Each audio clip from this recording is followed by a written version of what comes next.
ഒരു ടൂത്ത് പേസ്റ്റിൽ 25% കൂടുതലെന്ന് എഴുതിയിട്ടുണ്ട്. അങ്ങനെയാണെങ്കിൽ എത്ര ശതമാനം കിഴിവിന് തുല്യമായിരിക്കും ഇതെന്ന്. അതായത് ഇതേ മോഡലിൽ നിന്ന് അവരൊരു ഇൻഡയറക്റ്റ് രീതി ചോദിച്ചേക്കുന്നുള്ളത് പേസ്റ്റിൽ 25% കൂടുതലാണ്. അപ്പോൾ എത്ര ശതമാനം കിഴിവിന് തുല്യമായിരിക്കും എന്ന് പറഞ്ഞാൽ എയും ബിയും പറഞ്ഞ പോലെ തന്നെ, അതായത് 25/100 + x × 100% രീതിയിൽ ആ ക്വസ്റ്റ്യൻ ചോദിച്ചെന്നുള്ളതേ ഉള്ളൂ. കാര്യം ഒന്ന് തന്നെയാണ്.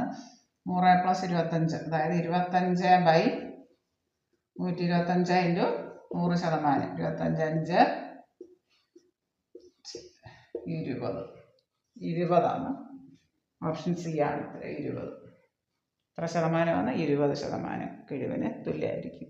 ഇത് തന്നെയാണ് ഉദ്ദേശിക്കുന്നത്. പക്ഷേ ഇൻഡയറക്റ്റ് രീതി ചോദിച്ചെന്നുള്ള ഒരു ടൂത്ത് പേസ്റ്റിന് 25% കൂടുതലെന്ന് എഴുതിയിരിക്കുന്നെങ്കിൽ എത്ര ശതമാനം കിഴിവുണ്ടാകും, എത്ര കുറയും എന്നുള്ളതാണ് ചോദിച്ചേക്കുന്നത്. അതായത് ഇവിടെ കൂടുതലല്ലേ പറഞ്ഞേക്കുന്നത്, ഇവിടെ കുറവാണ് പറഞ്ഞെങ്കിൽ x/100 - x ആ ഫോർമുലയാണ്. ഇവിടെ കൂടുതൽ പറഞ്ഞുകൊണ്ട് ഇതെടുത്തു.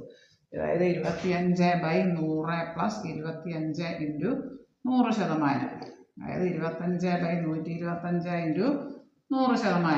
25 125 20 ആണ് 20% കിഴിവ്.